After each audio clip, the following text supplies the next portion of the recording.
Here's what's cooking on today's Sports Stove Local Hour. We're recapping another win. We are looking ahead to the bye week. We're also talking with two great guests today, Darrian Baker and John Stone will join us. That's what's cooking on today's Sports Stove Local Hour. McKinney looks, steps into pocket, throws, open receiver, touchdown! Colonels, we're not done yet! Our identity is we're going to press for 40 minutes, we're going to play up-tempo, we're going to play with unbelievable passion, and then our brand is the most exciting 40 minutes in sports.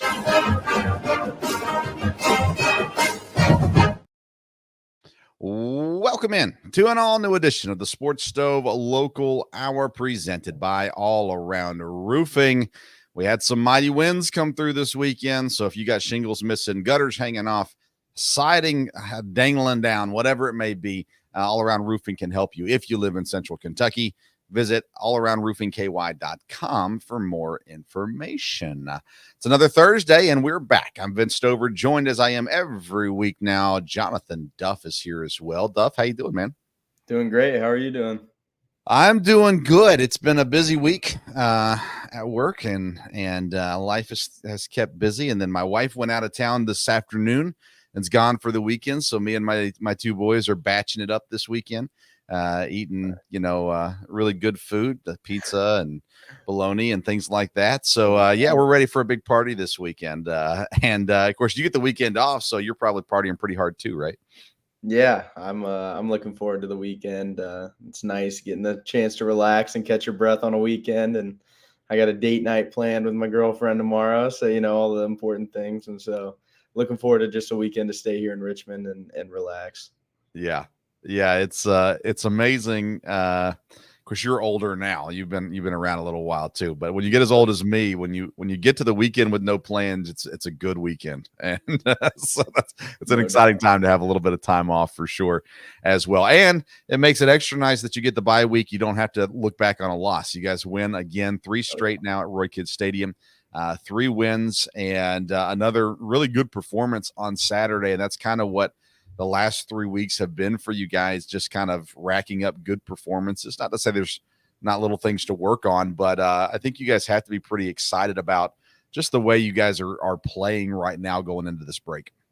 Definitely. Anytime you can take a homestand where you have 3 in a row and take them all, that's huge. Just going into the bye week too with a win is just momentum. The morale's high. I don't know if I've ever gone into a bye week with a loss. I couldn't imagine how that would feel. So thankfully, going through it on the up note, everyone's still locked in though, which has been really good to see this week. You get a little bit more rest and a little bit more relaxation. Like we talked about, this weekend's off. So after practice tomorrow, just get off your feet and rest. But everyone's really locked in at the tasks at hand. We know that we have a big stretch coming up after this week. So really the emphasis this week is self-scout, get better on us, and then, go on a run. When you look at the game last week and, you guys started off, get the touchdown on the very first drive. Marcus Calwise has a massive play on that drive. Hunter Brown had a big catch on that drive as well. Get the touchdown. But then like the rest of the half, really into the last drive of the half, it was described by one person. I will not say his name to protect himself, but said, "This is the most boring game I've ever watched. I almost fell asleep." This was at halftime. And so the first half, kind of after the first drive, kind of just, I don't know. For us watching, it felt like it dragged a little bit. How does it feel for you guys in those stretches of just, drives, punts, drives, punts, drives, punts, for that long section in the first and second quarter? Yeah, we for starters, like you said, we came out strong with the first drive of the game, which I think we've done really well, and we did it again coming out of half. I think we've set the tone in the first half and set the tone coming out in the second half really well this year. I think that obviously we hit a lull there, and we didn't move the ball how we wanted and certain things. But I think you can also look at you got to look at the whole picture. It can be boring because points aren't scored, but our defense did a heck of a job. It's all about kind of balancing each other out, right? If the offense is having a tough time for a couple drives or whatever it may be, defense has to step up, and vice versa. defense is struggling, well, offense, now we got to go put points on the board. So I think the best thing as a player is being on the sideline and seeing the defense take it as like a challenge, like, okay, now we got to go out there and hold them because they just held us, stuff like that. And then also the encouragement on the sidelines between the two groups. You don't have anyone turning on each other or come on offense. It's all encouragement. It's all going. And then obviously they got in, made the adjustments they needed to make. And then second half was a whole different story for the offense. I feel like Andy Richmond was watching the show last week because there in the first quarter, we see Cal-Wise almost attempt to throw. Last week in our program, we talked about who's got the best arm in the room. Cal-Wise immediately was mentioned. And I'm sitting there watching this play develop. I thought, my soul, I think Andy was watching the show this week. It didn't work. And wisely for the freshman, he pulled it in, didn't try to make the throw when it wasn't. A -8 on the play. And then a little bit later on, the Robert Morris pulled out pretty much the identical play, and it worked for them.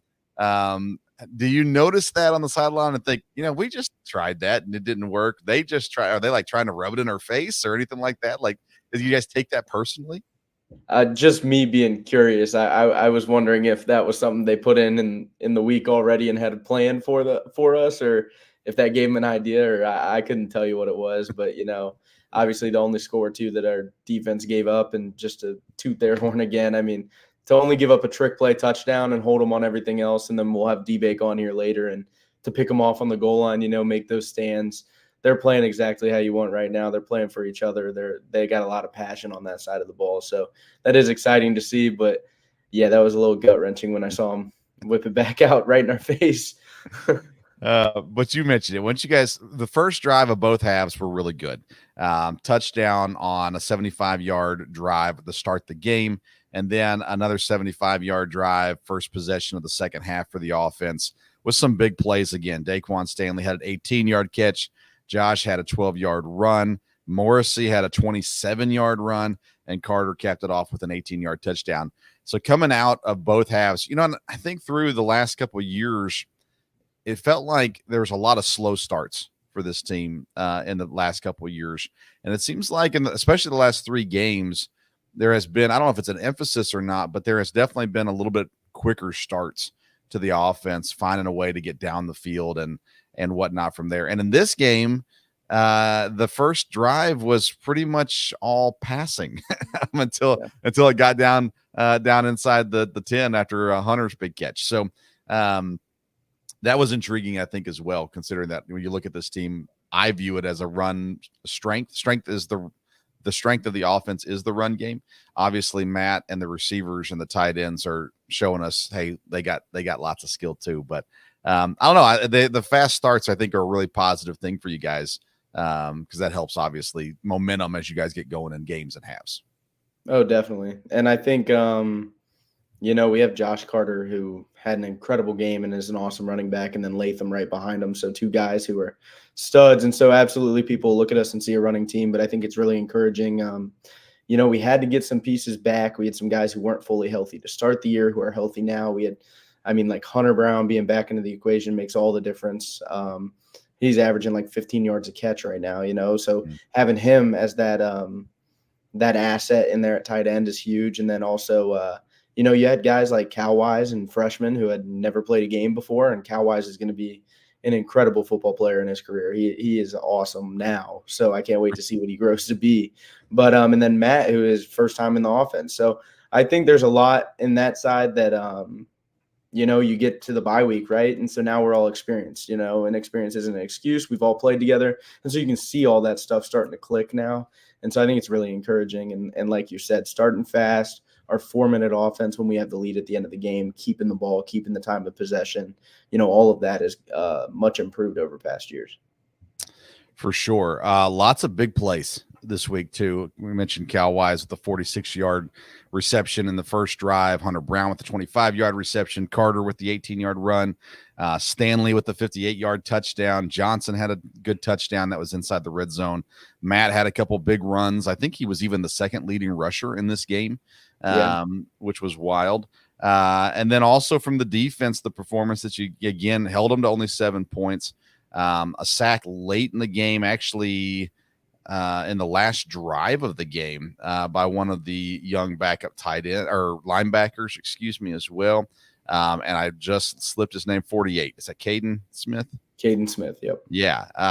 And he got a sack there at the end of the game as well. So getting to see guys jump in and continue to contribute is pretty awesome. Penalties, you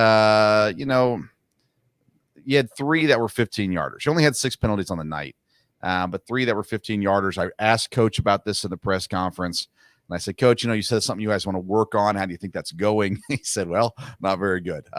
So has there been an extra emphasis on this? Hey, guys, we got to clean up especially just I don't know if it's tempers or what it is, but getting these 15-yard penalties. Yeah, we've definitely made that a point and talked about that in team meetings and players board and different stuff like that. And so I think we're kind of putting it to our leaders too on both sides of the ball to step up in those situations. Stuff like hands to the face happened one time. That stuff's going to happen in a football game. Your hands are going to slip one time.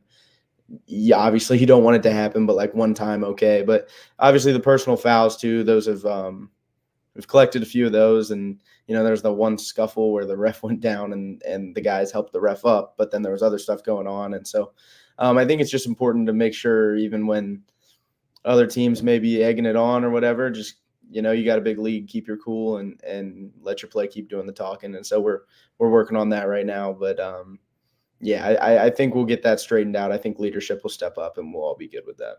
Yeah, and I think too, what I've noticed is it's happening when you guys have the lead. And so they're obviously trying to, they're frustrated. The other team's frustrated. They're trying to do things. I feel like, just point to the scoreboard and walk away is enough. But I also understand too that, you're going to stand up for your guys and, you're going to try to make sure, I know Jeremiah seemed like a lot of what he was doing there, especially towards the end of the game, was trying to stand up for other guys on the team and stuff like that too. So I get that emotions are high and all that kind of stuff. But hopefully that does get cleaned up, because you don't want that to cost you a game. That's something you guys can control, of course, as well. Right. You guys had the bye week this week. So, you talked about your plans kind of already. What's the schedule like? I know you guys are off tomorrow through the weekend, maybe. Yeah, we practiced yesterday, today, and we'll practice again tomorrow. We had 2 weeks off earlier in the week to rest, get treatments, watch the film with our coach and stuff like that and break down different stuff. Like I said, we're doing some self-scout stuff too to see what we can do better on each side of the ball, just like our own self, and then also looking ahead at Southern Utah and the games that we have coming up on the schedule. But we practice 2 lifts, practice 3 days, and then after tomorrow's practice, we get the weekend off. So some people may go home, some people may stay here just relaxing, and then back at it on Monday, just like a normal game week. Awesome. All right. Well, let's go ahead and bring on some guests. Let's talk to some guys, some of your teammates as well. And the first guy we're going to talk to is a defender who is, as I've mentioned before on this show, I talked with Coach a little bit about as well, is if you look at the stat sheet, you're not going to see everything that this guy is doing, but he's doing a ton this year, and it's the one and only Darrian Baker. Hey, Darrian, how you doing? Good. How y'all doing? Doing good, man. Doing good. Welcome to the show. We asked for the person who leads the team in interceptions this week to come on the program, and of course, as we all suspected, that would be D-Bake at this point in the season, and here he sits. How did it feel, man? That interception, showing off your athleticism with that pick. I mean, I'm not gonna lie to you. I kind of muscle memory just kind of took over. I wasn't even thinking about making the play; it just kind of happened. I mean, just being a ball player, I guess. Yeah. Well, Coach, when I talked to Coach about you on the press conference at the end of the game, immediately said, people may not know this, but D-Bake is an athlete. And so I didn't know if that was a dig on you or if that was a compliment to you. Obviously, Coach meant it as a compliment. Talk about that, though, just kind of being able to be one of the bigger guys on the team and still being that athletic. I mean, I don't know what that – I'm a big guy, but I'm not athletic. So what does that mean for your game?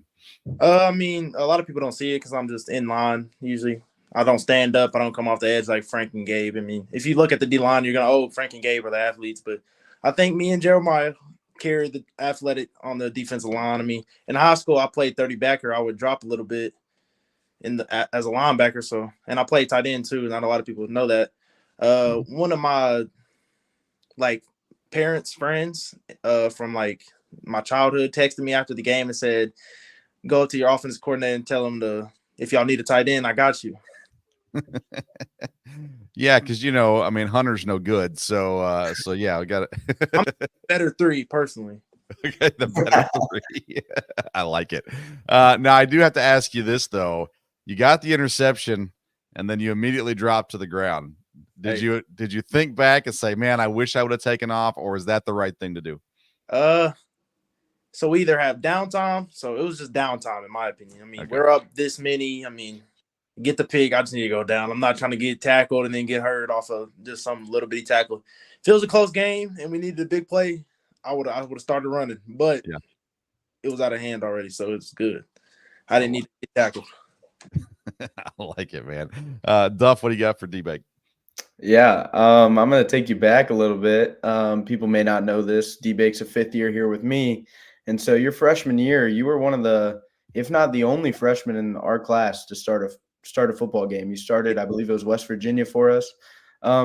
If you could go back and just kind of talk about that feeling and how being able to gather this much experience leading up to your 5th year has helped you so much.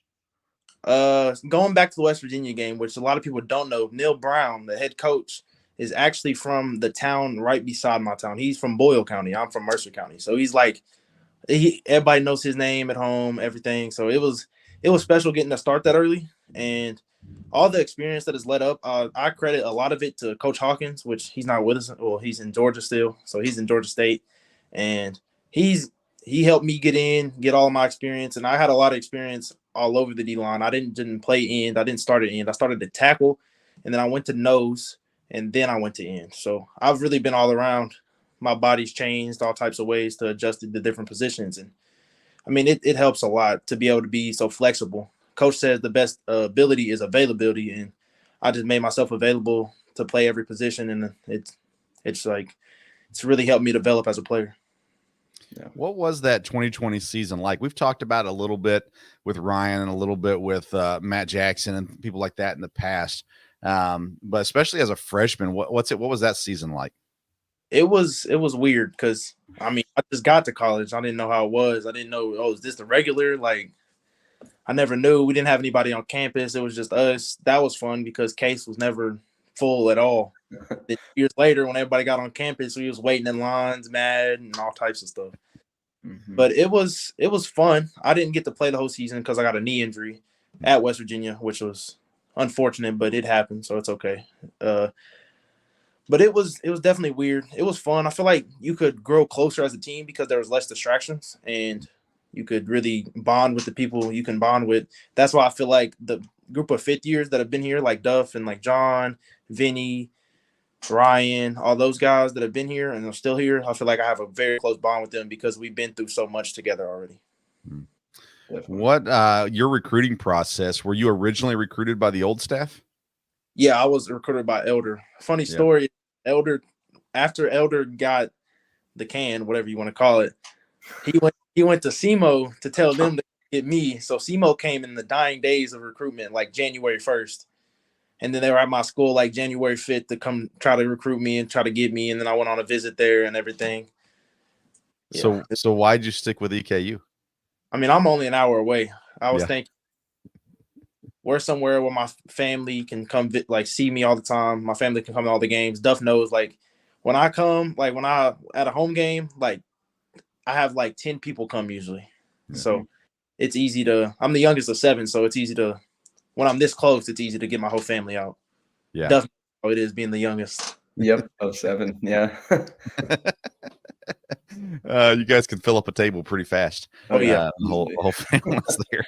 We always got gratitude when we go out. Yeah. So you talked about moving around the defensive line a bit and kind of getting through. I know you said that your body's changed a little bit, and that fits obviously what you're doing now. But what position have you liked the most in that time moving around? Okay, I would say I like in the most, but nose is the easiest. Okay. It's funnest by any means. It's definitely not the funnest. It's what Ryan plays. He's taking a double team every single time for everybody else. It's not the funnest, but in my opinion, it is the easiest. Okay. And tackle gets to have the most fun because tackle, is the happy medium between the two. Like you have to play the double teams, but you also get a lot of calls where you get to go inside and not just squatting on the edge and having to make sure the quarterback doesn't keep the ball. So I'll say tackle gets the most plays. End is kind of the hardest and not the most fun, but nose is the easiest. And is Marvion playing the tackle position this year? Marv is actually playing both tackle and nose. So you know how Gabe Stevens went out in the game? We had to bring in a front with 4 D linemen, and we had Marv come in at the tackle and Jeremiah go to the other end spot with me. So we had me, Ryan, Marv, and then Jeremiah on the other side. Yeah. And Jeremiah, he's the young buck of the group right now, even though he's been around for a few years now. What kind of role do you take in that mentorship kind of position? Do you take a role in that, saying, hey, let's bring these young guys up and teach them some things? I feel like Jeremiah is a different breed of young guy, though. He came in ready. Like, he's a different type of young guy. I'm not trying to, you know what I'm saying? But he was a guy that we had to, like, at the first year, we had to, like, teach him a little bit of stuff. But after that first year, he got right into it. And he was behind me. I felt him on my tail all year last year. Like, the guy can play. I mean, I don't feel like I'm like big brother to him or anything because he already knows so much and he's just one of the guys. It's like my brother, like same age as me. He really meshed well with the old guys. So yeah. So I grew up in the same area as Jeremiah. I'm only a couple decades before him, but still same area. So I've always kind of cheered for him just because of where he grew up at and everything as well. And it's been neat to watch him continue to rise. What's that? You can tell he's a young guy when he gets his temper going. It's happen instant and it's hard to bring him down. Yeah. He leads the team in personal fouls this year, or unsportsmanlike stuff this year. So, but again, you see his passion behind it too, and now he just got to rein it in and put it somewhere else, I guess, as well. Duff, what else you got for D-Bake? Yeah. So we came in together. D-Bake's one of my best friends, and one of the chances seems every chance he speaks on this, and when you talk to the team, so. He's a leader at our men's Bible study for all the athletes here on campus. And so I was wondering if you could just speak to kind of how that's impacted you and just talk about that real quick. I was a church kid growing up. My parents always took me to church. So faith's been a huge thing in my life and it'll never not be a huge thing in my life. And I give it all the glory to God. And luckily my mom and my dad put me in the right positions to get right with Christ and everything like that. And it's just, I'm so glad that Duff, well, really, it was Drew. Drew asked me, and if you know Drew, he's asked you to come to FCA or Bible study. Like, the guy is going to ask you no matter what. It's honestly, it feels like a guilt trip, but it's a good guilt trip. Now Duff is taking that role that Drew did to everybody else. Now Duff has really built up the men's Bible study. If you see, if you follow Andy or the FCA page, you'll see it was like, it went from being like 6 of us. Now it's like 20 of us. It feels great when you walk in the room and like you have nowhere to sit. Yeah, that's awesome. Yeah, I noticed the pictures, the group growing from the pictures as well. And it's a neat ministry. I've had a chance to have lunch with Andy several times and talk through it. And it's neat to see guys get involved with it as well. And I know Drew was a very vocal part of that for sure, which is neat as well to see. Darrian, when you have these games, you start off this year, tough matchup with Mississippi State. Obviously didn't go as planned. Western Kentucky didn't go as planned. Although I think defense only allowed 2 touchdowns, I think, in that Western Kentucky game, maybe something 17 points, maybe. Let some up at the end, but that was because of Jordan Thomas. Won't even speak on it, but okay. And so, but now you got stuff winning. Everything's kind of clicking, and the defense has been phenomenal. I talked with Jake Johnson about this the other day, just how impressed. And I was vocally the last 2 years vocally just challenging, I guess, Coach Johnson a little bit. And not that I have any room to do that, but So impressed with what he's doing this year, the schemes and what we're seeing. And obviously you guys are the ones that are fulfilling those schemes and fulfilling the game plan out there. How confident is this defense right now as you guys head into this bye week? Extremely confident. We trust in the guy next to us to what he's going to do. And that's really why we're playing so good right now. We have no hesitation in our cleats. We're just trying to take a shot. And if we miss our shot, the next guy's going to be there. So that's really the reason we're playing so hard and so fast out there. And Coach Johnson has this thing. He says power of the unit. Like, the power of the unit is just trusting in the man next to you and playing for them. Duff always probably hears us before we go on the field. We say 4 to 6, A to B. Yep. Like, so the plays are 4 to 6 seconds, and you got to go to point A to point B as fast as you can and as violently as you can. And it's a big culture shift that took place this last spring. And you can really see the two guys that led it actually are injured now and aren't there anymore. But we have full trust in Braden. Well, Braden. I think his name's Braden. Sully. Yeah. Sully. His first name's Braden, though. Yeah, it is. Yeah, Either Brady or Braden. I always get it mixed up. Sully, we trust fully in Sully and Maddox, and those guys are really stepping up and filling that role from Kyle and Robinson. Yeah. When you look at this unit that you guys have up front, you guys, several of you have been around for a long time together, and now everyone's been there at least a year as well. How much better does that make the unit when you've had that consistency together? When the guys up front know what they're doing and the guys behind them can trust them to be in their gaps, it makes it all clear for them. Duff played linebacker in high school, I'm pretty sure. When a D lineman shows you what gap you have to fill, you'll fill it perfect and it won't be a problem. Yeah. What about coaching change? You mentioned Coach Hawk and his influence in your career so far. Mathis comes in this year. I've not yet had a chance to talk with him, but everything I hear about him, the first word that comes to mind is energy that he brings to the table. But what has that coaching change been like? Because I believe that's the first coaching change you've had since college, right? Yeah. It was definitely weird at first. Like, you obviously love the guy that was just here and you don't want him to leave, but you understand, like, people have to do what they got to do. It's a business. But that was my first time actually experiencing that business aspect. I know Duff had multiple, well, it wasn't a change, but it was like switches and the special teams guys and stuff like that. But it was definitely weird at first. Like, I had to get used to it. I had to make sure I gave him a fair shot, like, not just count out because, I missed the old guy or whatever it is. But he's a high energy guy. Like, he's going to get effort out of you. And that's the main point he's emphasizing every single day, effort and energy. Yeah. So what's the goal? Let's go individual. We know what the team goal is. What's your individual goal that you're still looking to accomplish this season? I would love to be an all-conference and all-American. That's my personal goal, but I just want to be the best I can be on the field every single day. And if those accolades come, they come, but I'm just trying to be the best version of myself. Well, and I can tell you this, and again, who cares about my opinion, but I'm just a fan. I'm just watching from the outside. Every single game that I've watched, whether it be on TV on the road games or in person at the home games, like, you've stood out every single game this year. It's been obvious. We talked with who did we talk with last week?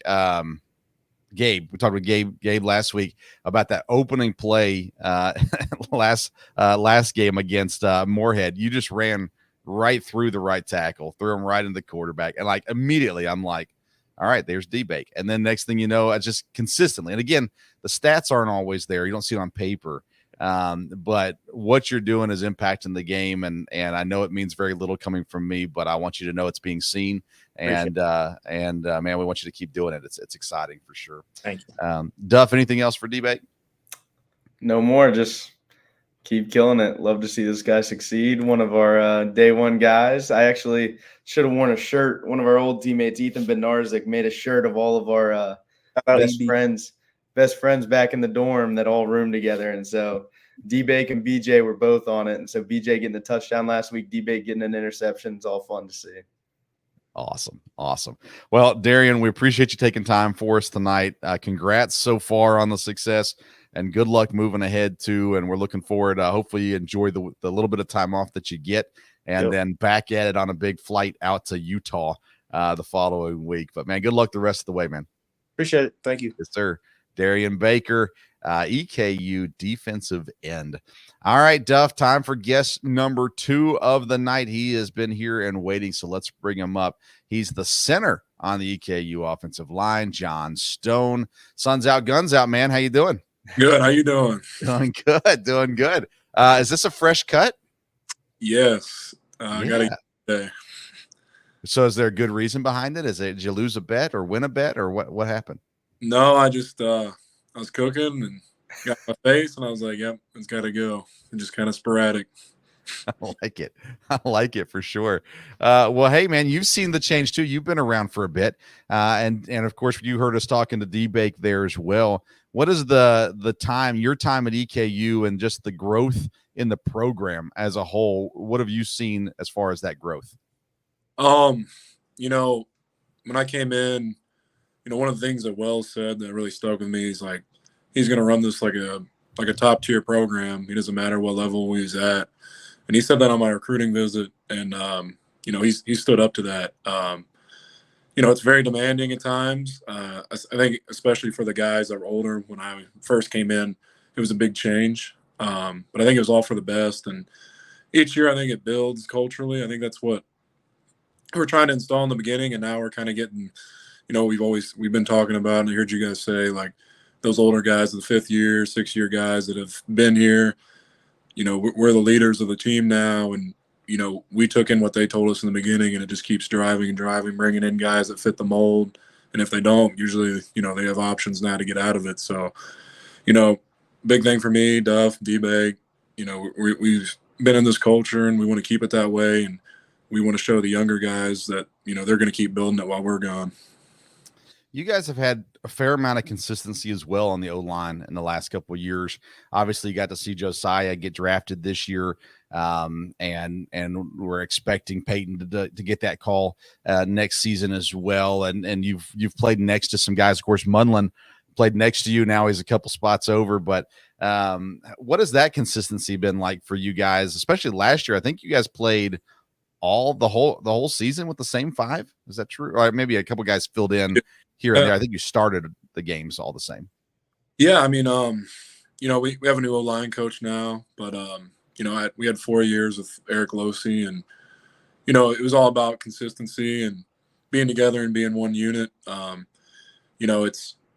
sad to see Josiah leave, but really, that when that's the only piece that leaves, we kind of still have that same core. We just had to get one more guy to kind of come in and fix it, but you just build off each year and stay together. But yeah, it's all about consistency of being O-line anyway. So what's it like snapping to somebody different? Obviously you had the same guy back there for a while, and he finally had to retire. He was on AARP, so he had to retire, but you get Matt. Matt's the main guy you're snapping to right now. Of course, you're still snapping to Cam some too. Is there a difference in whether it's cadence or anything else when it comes to snapping the ball? No, it's just like you kind of made jokes. Parker was old, so a lot of the times, I'd make the call that I need to make, but all said and done, a lot of the times Parker would come up, say, "Hey, I want it this way." No arguing about it. He knew what was coming, or he knew what he wanted out of certain things. So it was, and he's been here forever, so he kind of knew the offense very well and that kind of stuff. But Matt's doing a great job. He's getting better each week. And Cam steps in there. There's no problems, but it is a little funny because, I only played last year or started last year, but he was here for so long, even in practice and stuff. I'm used to it for 4 years. So, but it ain't been bad. Now, what's the difference between blocking for a primarily passing quarterback versus blocking for a primarily running quarterback? It's really, the difference is what the defense gives you. With Mattson, like, Matt can run the ball just a little differently, but when Cam goes in the game, the defense have adjustments for that. They want to stop certain things and do certain things. So, you have to kind of think of more of what kind of bags they have in their tricks they have in their bag and how you're going to stop it. But, and one thing too is, even in pass and stuff too, like, you can't hold on a little you can kind of get away with holding a little bit once they kind of stretch out. But, Cam, it's like, oh, if my D lineman's running away, I probably need to just let it go and let him skate off because, he can fly. Yeah. All right, Duff, what do you got for Stone? Yeah, Stone, you just mentioned that last year was your first year fully starting, and then obviously started every game last year and then this year. But, your first few years, you were just stuck behind some fourth year, fifth year, sixth year guys, in front of you, and a lot of experience there. In the age of the transfer portal, tell me why it's paid off for you to stay and go through all that and what that has helped with your, like, how that's led to some growth for you and what that's been like. Yeah, I've had an interesting time at EKU in the beginning. I really had to work for, the opportunity and things, but I just told myself, if you give it your all and nothing comes out of it, you can be content with it. But I think last year before the season started, I had to really reevaluate who I was as a person and a player. There's certain cards I was dealt just in life, and I had to figure out what my advantages was, embrace that, and just work on my disadvantages. So like one thing for me that was crucial was like I had to know the offense the best on the field that I could. You know what I mean? If I'm going to be out there, if I can get everybody else to know what we're all on the same page and we're all doing the same thing, that's very valuable. So, and yeah, I had to figure out kind of a way, but I told myself, like I said, like if you put all your cards and you put all our stuff in there and it didn't work out, I'd be content. But I'm happy I stuck it out, and I tell people I did it, the way I think college football is supposed to be, not just hop in and out, and you stay there and you work for it, and that means a whole lot more. So, Absolutely.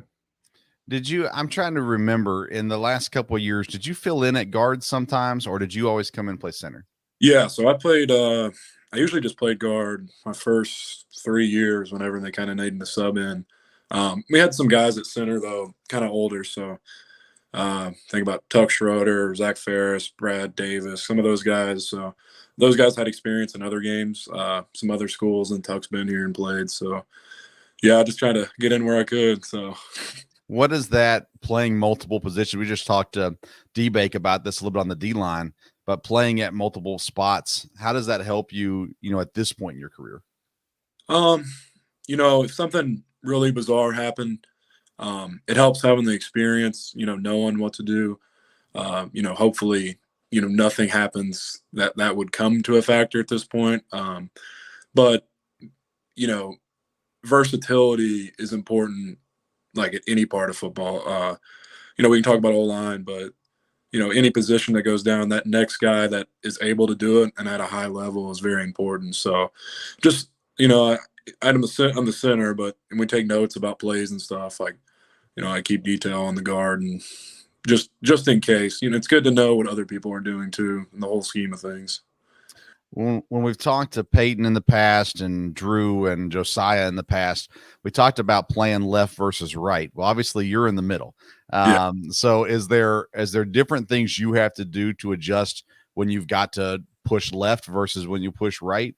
Other than just going a different direction, is there different things with your hands or things like that you got to work on? I think the biggest thing of being the center in the middle is, you're on the ball. So like kind of how close the defense is to you is one thing. And then really, you snap with one hand. So if a defensive lineman's like on your snap hand, there's a few things that kind of change how you just don't come off the ball all the time, like exactly on them. There's kind of have to, especially in pass, some switch ups and stuff like that to kind of put yourself in position to be advantageous, I guess you'd say.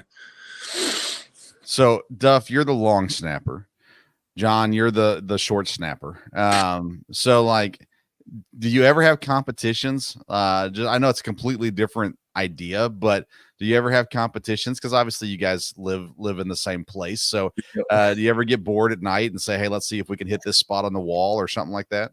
No, but I do tell him that I was like, if I long snapped, I'd be better than you. I mean, I got to snap and block, so he's just got to worry about one thing.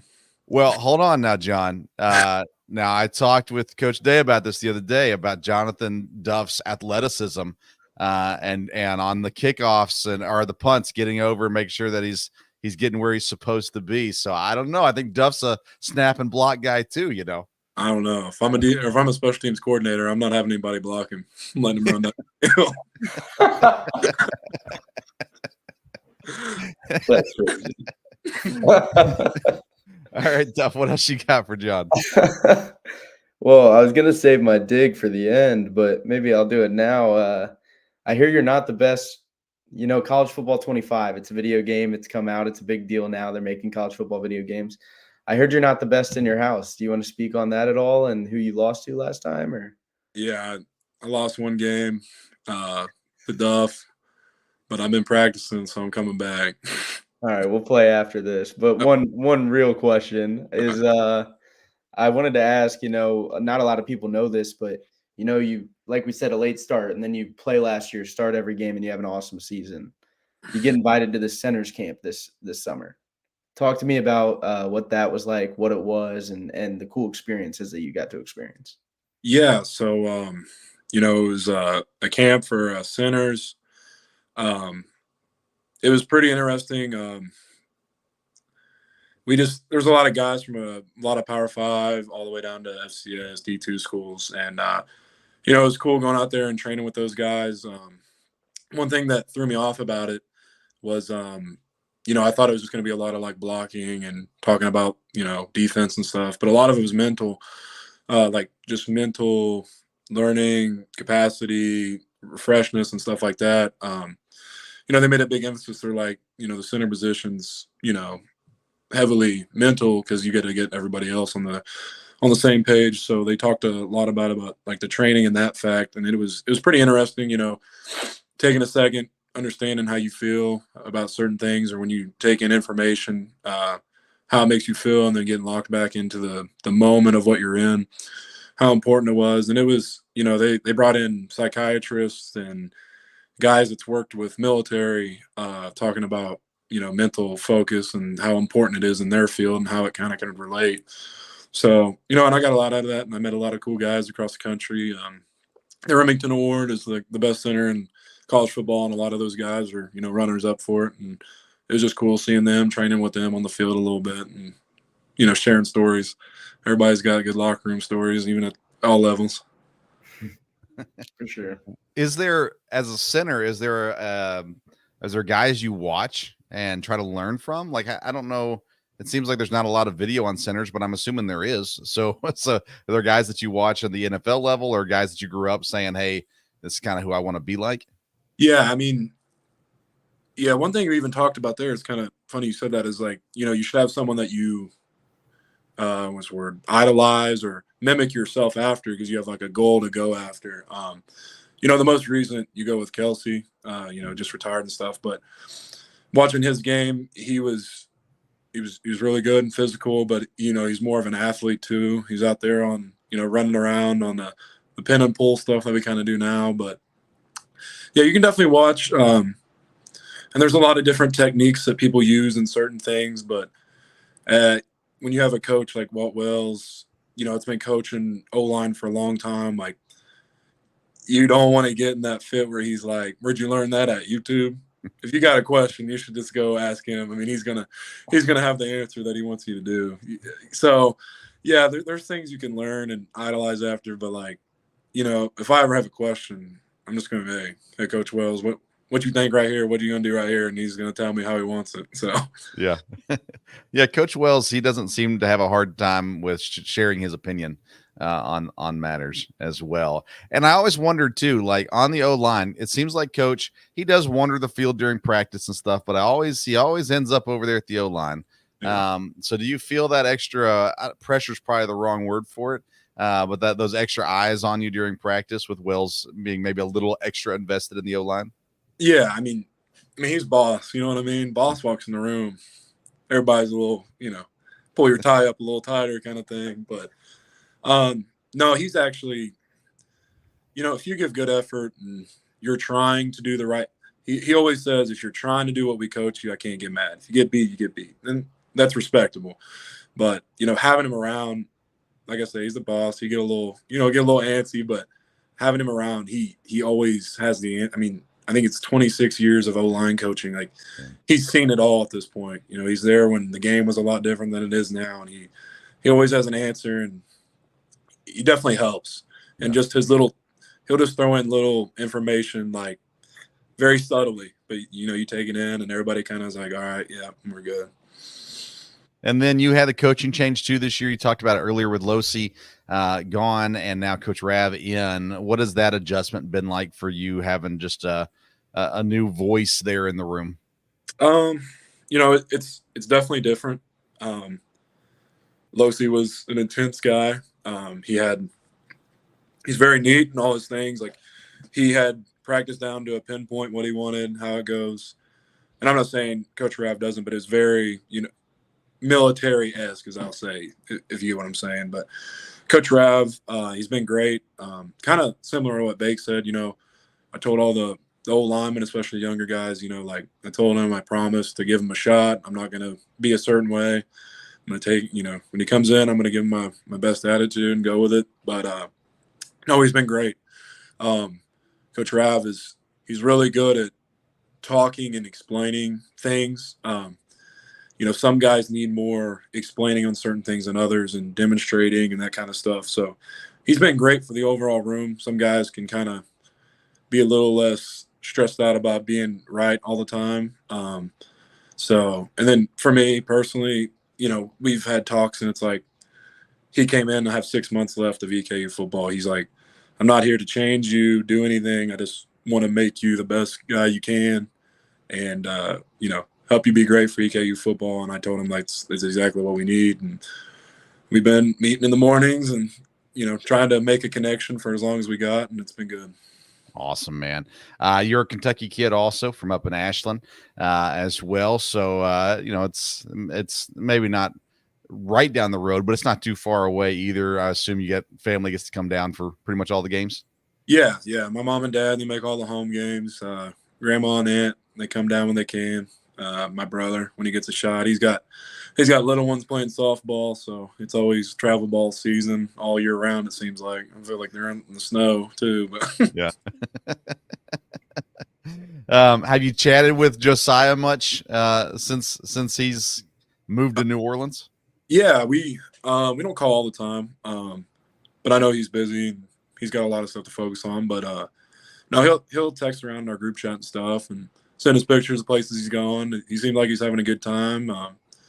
You know, he's just still developing. I think that's, you know, everybody, I think it's pretty public. That's what they voted or drafted him to do, is develop him. He's got the size and all that. So I think for him, the best thing is that people around him are great athletes. So now that he has to be up to that level is going to make him become better too. So I'm excited to see, you know, him get through this season, the off season, and see what he's looking like next year to kind of start fighting for that starting spot there. So definitely.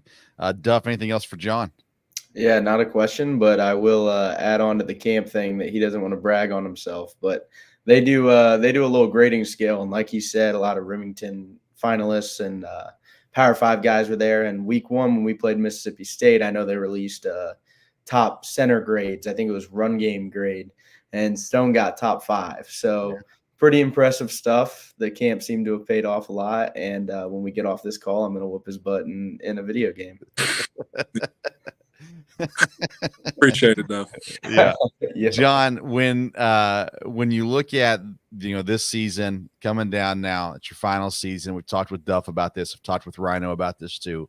You know, I assume you have a goal of continuing to play after college. You know, for me, I don't know. Okay. My only goal is to be a great center for EKU, win games, and like I said before in my story, like, I put everything in it. If it don't work, I'm good. I'm having a great time here. Life lessons, there's nothing more valuable than that to me. When you came into school versus now you've seen guys, Matt Jackson, TK McClendon, Willie, also now Josiah. Like, do you see, is now maybe more of a reality to you that there is possibilities after school, maybe more so than when you came in 2020?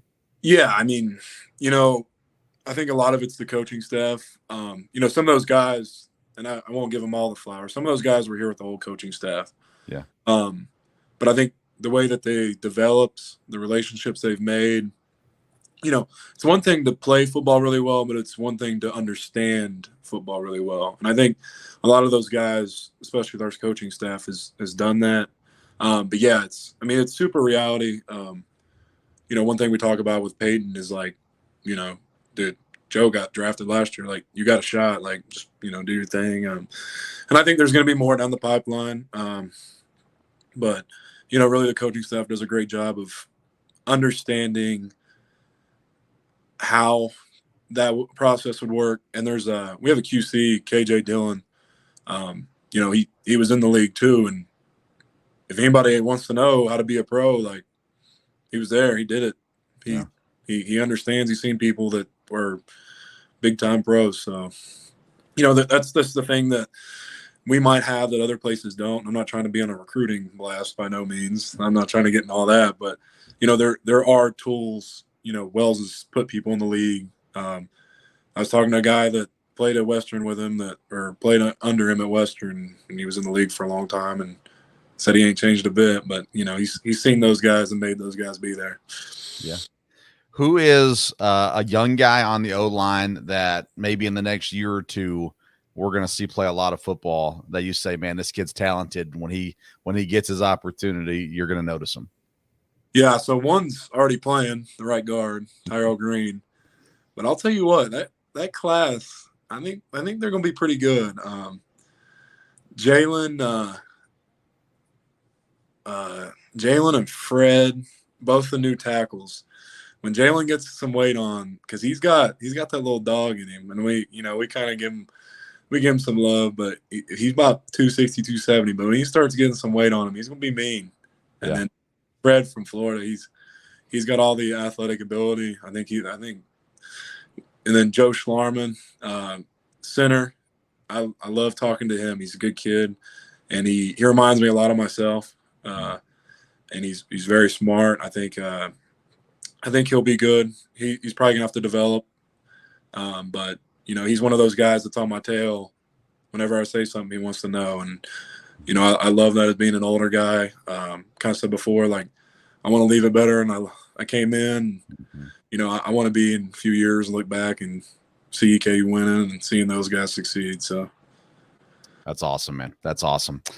Duff, anything else? All good. All right. John, listen, I appreciate this, man, and I want to get into your story more at some point. I didn't want to put you on the spot today, but I'm excited for you. I'm excited for the team and what's been going on right now and all the success. And, of course, you guys, the weekend off and then Southern Utah next weekend, a little trip out west. There are actually 2 trips out west in the next 2 games. But, John, thanks for coming on, man. I really do appreciate it. I'm sorry you had to put up with Duff challenge you to video games. But nonetheless, man, we really do appreciate you taking time for us. Yeah, I appreciate you guys. Thanks. You're welcome. John Stone, center at EKU, and balling out the last 2 years as well as the centerpiece there of that O-line for sure. Oh, that was fun, Duff. That was fun. Both those guys been around a while, and it's neat to see those guys like yourself that have stuck it out, been here, and have seen the program really built the culture that is currently here with the coaching staff, of course, as well. Is pretty awesome for sure. All right, so week off, then you go to Utah. You guys went to Utah, not this Utah team, but you went to Utah last year also. What have you been out there before last year? No, last year was my first time out in Utah. All right, so you excited to go back? Yeah, it was pretty cool last time, and so, we don't really see a whole lot because we're there for a business trip, but it was pretty cool last time. I'm trying to I'm looking right now to see. It's a 4:00 kickoff. So I remember last year there was a deal with Utah Tech that Coach Wells was not happy about the game time, the start time for that game.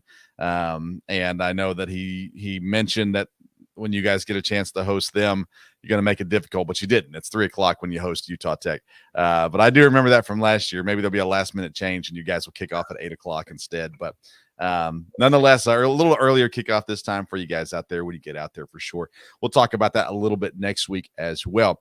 Do want to give a heads up for next week. So with the bye week this week, a lot of what we do when we bring on the guests is talk about, the previous game and the games throughout the season. With no game going on this weekend, what I want to do next week is actually open the show up to viewers. And so we got a lot of family members of players that watch the program and things like that. We want to give you a chance to come on the program and talk about your kids, talk about the program and Coach Wells and all that kind of stuff as well. And we've done this once before, not on this show, but we did it when we did the tailgate show. We'd bring some family members on and talk to them and had a great time doing that. So next week, we're going to open it up to guests. And what we'll do is I'll put a post out this week, but we'll have you either email or message me on social media.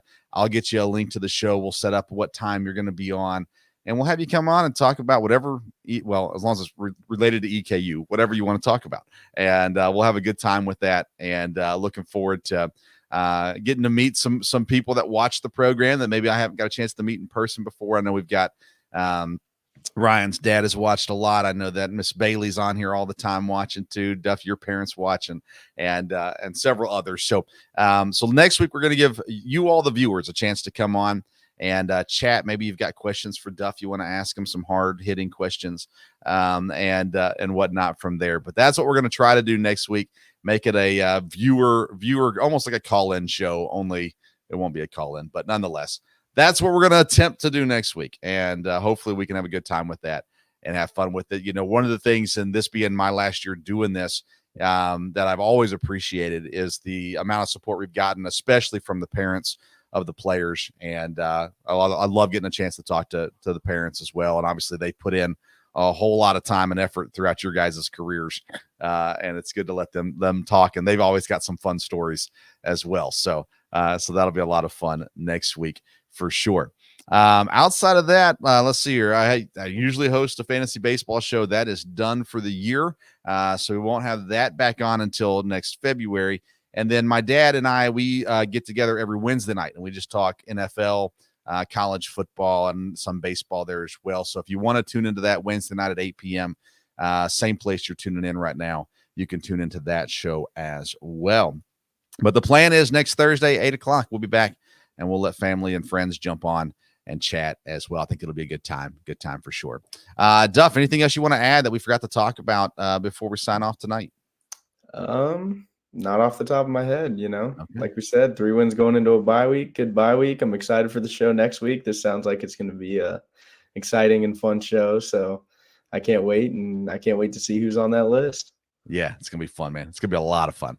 All right. Well, then that's it for tonight. Follow us on social media at Sports Stove. We're on Twitter and on Instagram, and get rested up because it's basically almost all conference games from here on out, almost. And so that's going to be a fun rest of the ride throughout the season. Thanks to Duff, as always. Thanks to D-Bake and John Stone for joining us tonight. Thanks to Isaac for helping us out getting that set up as well. And thanks to you for tuning in tonight on the Sports Stove Local Hour. Until next time, we'll see you around